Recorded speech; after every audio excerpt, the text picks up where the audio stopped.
Ortodoxia e heresia. Vamos falar de algumas heresias que atacaram a igreja. Porque nós falamos do ataque do Império Romano físico, nós falamos do ataque intelectual que veio dos judeus e dos pagãos, e agora nós vamos falar de ataques que vieram de dentro da própria igreja, que são as heresias. As heresias nascem na igreja, dentro da igreja.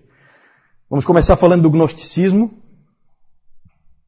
Antes de entrar no gnosticismo, eu só queria chamar a atenção para essa palavra ortodoxia.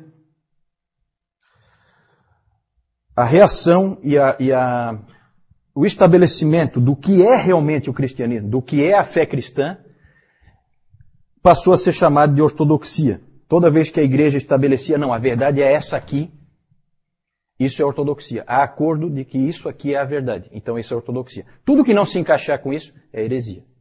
Então essa linha teve que ser feita porque começou a ficar extremamente complicada a situação.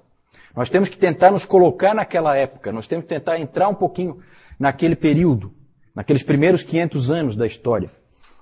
É totalmente diferente. Você não tem a Bíblia. Você tem só o Velho Testamento.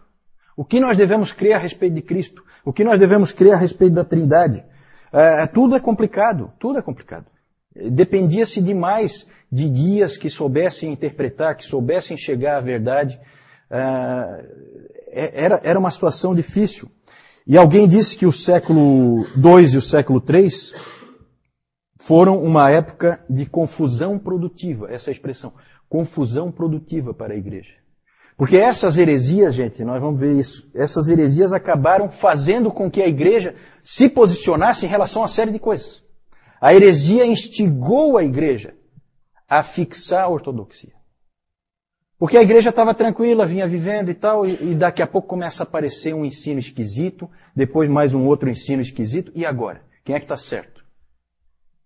Será que o Marcion está certo? Será que o Montano está certo? Então é complicado. O gnosticismo era uma coisa que havia em todo o Império Romano, na Antiguidade, já aparece no Novo Testamento, né? Gnosticismo dentro da igreja. E sempre foi um problema. Ele era terrível de lidar. Aurênio disse que o gnosticismo é como a hidra mitológica. O que é a hidra? Quem é que sabe o que é a hidra? Como é que era a hidra?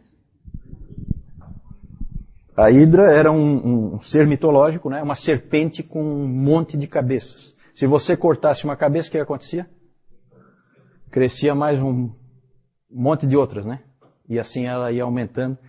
E o Aurênio disse que era assim o gnosticismo. Você vai e ataca ele por um lado, ele sai pelo outro.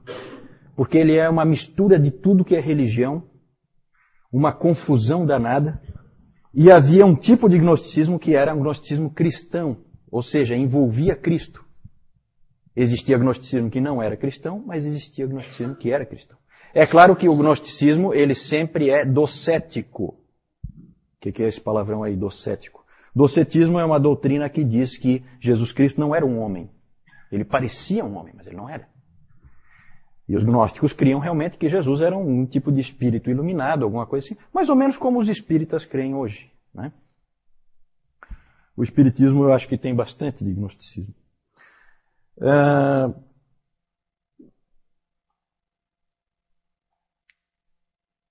O gnosticismo ele era sofisticado, cheio de filosofia dentro dele, metido a científico, né, como o nosso espiritismo hoje também é, né, metido a científico, querendo dar uma impressão de que se trata de uma coisa científica, e com explicações bem elaboradas. E o número de pais da igreja envolvidos na luta contra o gnosticismo é uma coisa impressionante. O que teve que quase que se fazer um exército de homens para atacar o gnosticismo e conseguir eliminá-lo da igreja. E nós temos que ser gratos, sabe, a esse tipo de soldados que lutaram no passado, porque esse tipo de heresia podia ter destruído a fé cristã. E é claro que Deus está no controle, Deus é soberano e tal, mas ele usa homens. E ele usou homens. Vários tiveram que atacar o gnosticismo. Algumas ideias. O gnosticismo é muito complexo, não tem como a gente entrar em detalhes. Mas algumas ideias típicas do gnosticismo que sempre vão aparecer é, por exemplo, o dualismo. Existe um Deus bom e um Deus mau.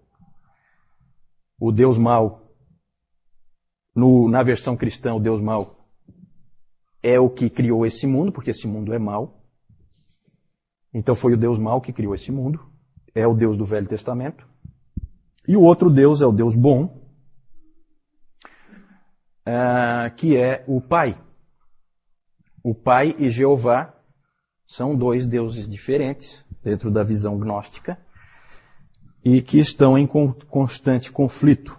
A salvação, ela nada mais é do que escapar desse mundo material, porque a matéria é ruim, escapar do mundo material e conseguir ir para o mundo espiritual. Cada vez mais para o mundo espiritual. E onde é que entra Jesus nisso aí? Ele é um guia para te levar para esse mundo espiritual. A salvação dele é só nesse sentido, não tem nada a ver com cruz, nada, isso aí tudo está fora, tá? Dentro do gnosticismo. Então é uma heresia bem clara. E é interessante porque o gnosticismo ele apela muito, né? Porque havia todo tipo de esquema. Sabe essas coisas assim que o ser humano gosta, certo? Existia um esquema lá que eram 365 níveis que você tinha que galgar de espiritualidade. Porque no gnosticismo você é salvo pelo conhecimento, e conhecimento espiritual. Então havia 365 níveis que você tinha que galgar, em cada um havia um senhor, esses níveis são chamados de éons, havia um senhor e uma palavra-chave que você tinha que usar para superar aquele senhor daquele nível, para você ir se libertando. Esse tipo de coisa apela, tá, para o ser humano. O ser humano gosta desse tipo de bobagem. Até videogame é assim, né? O pessoal do videogame, né? Não é assim, vários níveis, aí você tem lá uma palavra-chave que você entra, não sei o que, tal, você consegue ir para outro nível. É mais ou menos por aí. O David Calhoun, ele compara a luta dos gnósticos nesses níveis com Star Wars do 2º século. Né? É mais ou menos isso. No gnosticismo, como eu já disse, a salvação é pelo conhecimento. Hoje nós temos aí a nova era, que é bem, né, um renascimento, um reavivamento do gnosticismo, com todas as suas facetas. Sempre vai ter várias formas. Ele nunca é uma coisa definida, clara, é sempre meio nebulosa. Naquela época, uma coisa muito interessante, que vai ser muito importante na história da igreja, é que os gnósticos começaram a escrever um monte. E começaram a dizer que quem escreveu foi o apóstolo tal, foi o apóstolo tal. Aí começaram a aparecer aquele monte de evangelhos. Um dos mais famosos é o evangelho de Tomé, que tem aquelas historinhas, né, de Jesus na infância, sabe aquelas? Que daí ele ressuscitou o passarinho e não sei o quê. Tudo falso, tudo absolutamente falso, escrito por gnósticos. E no evangelho de Tomé a tentativa qual era? Colocar essas doutrinas falsas na boca de Jesus Cristo. Fazer com que ele tivesse dito aquilo. E a igreja teve que lutar contra esse tipo de coisa. Aí apareceu o evangelho de Tomé, o evangelho de Pedro, o evangelho de Judas, esse que acharam agora recentemente, como se fosse uma coisa assim fantástica. Todo mundo sabe desde o 2º século que tem um monte de evangelho circulando. Não tem nada de especial em ter aparecido, o evangelho de Judas. Todo mundo sabia que tinha esses evangelhos. Esse é só mais um. Todos eles falsos.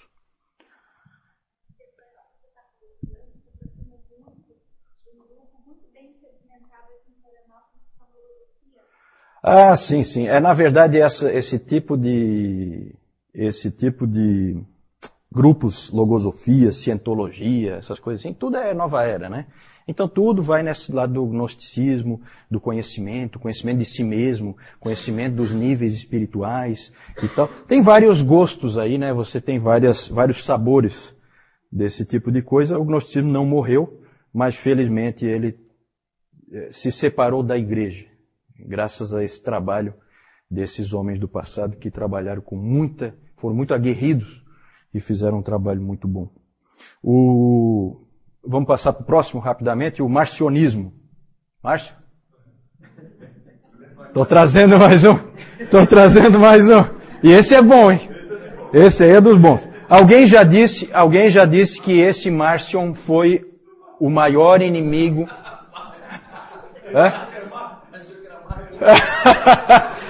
Tá querendo fugir. Não foge não. Vem para minha lista. O marcionismo. Esse Marcion, alguém já disse que foi o maior inimigo individual da igreja em toda a sua história. De dentro, né? De dentro. Foi um homem que poderia ter destruído o cristianismo. De novo, houve aí os guerreiros, os lutadores que lutaram contra ele. Esse Marcion era filho de um bispo de uma igreja da Ásia Menor, de Sinop, mas ele acabou indo para Roma, ainda jovem, e ele foi influenciado pelo gnosticismo, ele tinha influência do gnosticismo, e na verdade a heresia do marcionismo forçou a igreja a definir o cânon. Sabe por quê? Quem é que sabe? Porque o Marcion... A Deb sabe, né, Deb? Porque o Marcion definiu um cânon ele mesmo. Certo? O herói de Marcion, ali o Marcion, na verdade, o pensamento dele é uma mistura de cristianismo com gnosticismo, com docetismo, tudo misturado. O herói de Marcion era Paulo. F.F. Bruce disse, é até uma frase interessante dele, que ele fala assim que ninguém entendeu tão bem Paulo nos primeiros séculos como Marcion. E ele entendeu completamente errado.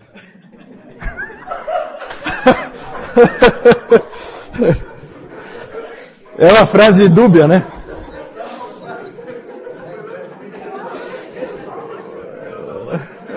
Aí derruba. Não fui eu, foi o F.F. Bruce.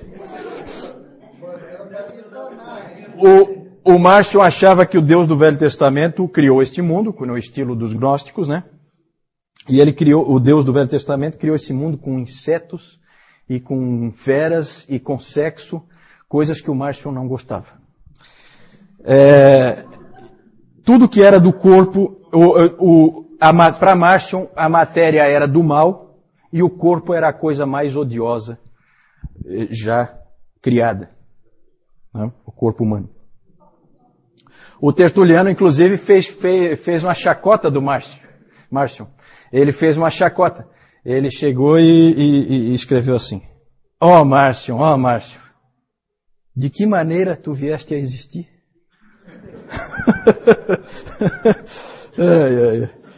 É interessante. Os pais da igreja atacaram muito o Marcion e suas ideias, eles viam que era um inimigo perigoso.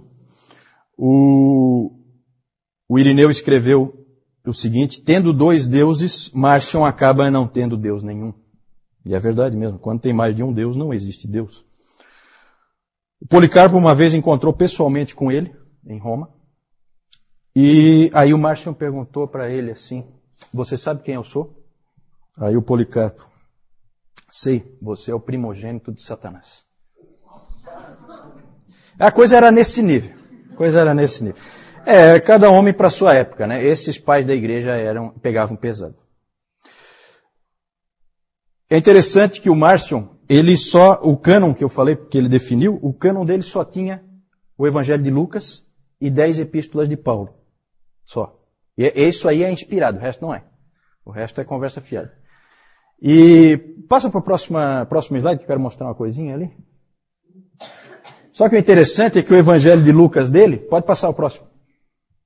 O Evangelho de Lucas dele era esquisito, porque ele é todo mutilado.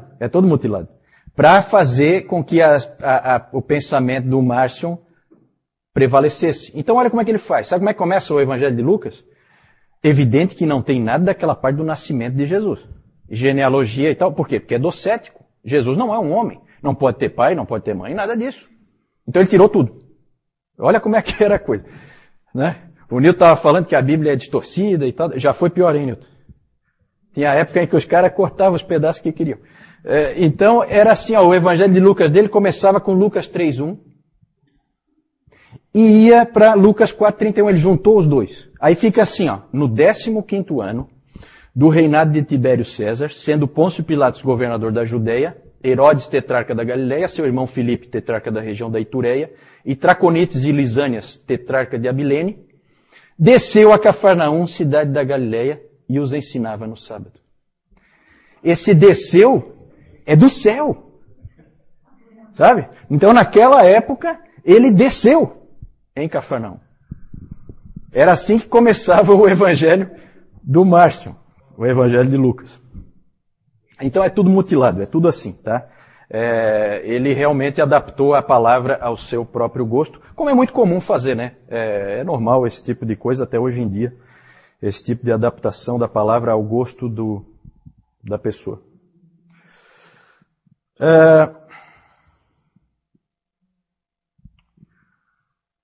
Podemos voltar ali? Volta mais um pouquinho. Isso, deixa só esse aí. Vamos falar do montanismo. O montanismo, os outros dois fica bem claro que eram heresias, não tinha muita dificuldade de definir como heresia. O montanismo é mais sutil, mais difícil de identificar.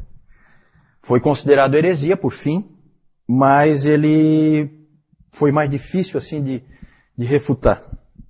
Ele é diferente dos outros dois. Montano era um bispo da região da Frígia. Ele, na metade do segundo século, na verdade é assim, ó, o Montano, o ensino dele era de uma ênfase no Espírito Santo. E em dons miraculosos do Espírito Santo. Porque o que aconteceu na metade do segundo século? Metade do segundo século, vocês aqui? Quando é mais ou menos? Metade do segundo século? 150. Lá mais ou menos ali pelo ano 150. Muito bom. O que começou a acontecer? Todos os dons miraculosos começaram a desaparecer da igreja. Não havia mais profecias, não havia mais curas. Tudo começou a desaparecer, simplesmente desapareceu, não acontecia mais. E diante dessa circunstância, você pode ter duas abordagens. A que a maioria seguiu, de que Deus descontinuou isso. Simplesmente não interessava mais fazer. Então Deus parou esse tipo de ação. Essa era a posição da maioria. Mas os montanistas não aceitaram isso. Eles alegaram que esses dons miraculosos tinham desaparecido por causa da apostasia da igreja, o mundanismo da igreja. A igreja não era suficientemente séria. Então eles disseram que não é verdade que tinha cessado tudo isso. Eles diziam que continuava, na verdade, toda a obra do Espírito e que Deus ainda falava. O Montano disse que Deus falava através de homens como falou através de Paulo. Da mesma forma. Especialmente através de um homem. Adivinha quem? Ele mesmo. Montano. Né? Então ele dizia que Deus continuava falando através dele e de algumas pessoas que eram do grupo dele, no caso duas mulheres, duas profetisas, Prisca e Maximila. Essas duas ele dizia também que recebiam revelações diretas da parte de Deus. Há inclusive registros de que uma vez Montano disse: "Eu sou o Deus onipotente habitando em um homem." Humilde, humilde. Não tem nenhum Montano aí não, né? Não. Humilde tem, né? Então tá bom. Essa então era uma ênfase muito forte nos dons do Espírito, no Espírito Santo. Ele dizia inclusive que tinha terminado a era do Filho e que estávamos entrando numa nova era, a era do Espírito. E eles também tinham uma ênfase muito forte no fim dos tempos, na vinda iminente de Cristo. Outra ênfase deles era uma disciplina extremamente rígida. Extremamente rígida. Eles eram extremamente ascéticos. Uma vida assim de privações eles seguiam. E se alguém pecasse no meio deles, nas igrejas montanistas, se alguém pecasse era excluído imediatamente e sem volta. Certo? Então eles tinham assim essa cultura da perfeição. O que deixa todos os estudiosos estupefatos até hoje é o fato de um homem inteligente, extremamente capaz como Tertuliano, ter se encantado por essa heresia aí. É uma coisa que não se entendeu até hoje, né? Então, nos pais da igreja tem alguns assim que não viraram santos. Né? Não viraram santos na igreja romana, nem na igreja ortodoxa. Um deles é o Tertuliano, o outro é o Orígenes. O Tertuliano é considerado pai da igreja, mas ele deu essa... Então, não se sabe direito por que ele... Até hoje não se sabe direito por que ele pendeu para isso. Não se sabe se exagera o que os montanistas realmente eram, ou se ele pegou uma forma modificada ou alguma coisa assim. Mas ele deve ter se encantado muito por essa parte da disciplina e tal, porque ele era um indivíduo extremamente rígido. Para armar-se contra essas coisas, pode passar aí. Qual era o desafio da ortodoxia, então? Da igreja que ficava firme na verdade. O que ela tinha que fazer diante dessas heresias? Ela tinha que estabelecer com clareza a fé, e, ao mesmo tempo, tomando cuidado de manter o mistério, porque também tinha que tomar cuidado para não falar demais, para não dizer coisas que desonrassem a Deus, porque também Deus está no céu e nós estamos aqui na terra, e deve-se ter cuidado na hora de definir as coisas. Eles tinham essa preocupação. E a igreja, então, respondeu de 3 formas diferentes a essas heresias. Criando um cânon, estabelecendo um credo e instituindo a figura dos bispos. Certo? Tudo tem uma explicação histórica. Podemos passar? Pode passar essa? João? Eu acho que é só uma. Aqui nós temos alguns símbolos gnósticos aqui. Nós não sabemos o que é que eles representam, né? O que significam esses aqui, mas era o que era usado naquela época, tá? E aqui nós temos um retrato falado... o Marcion aqui, né? Uma versão mais brusca do Marcion.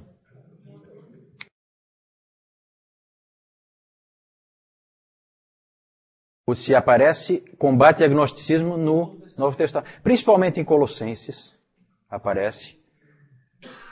Colossenses eu acho que é um bem típico, né? Aparece em Pedro, uma das cartas de Pedro.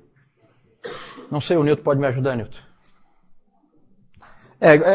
Eu acho que mais por aí. Desde o início havia problema com o gnosticismo, desde o início.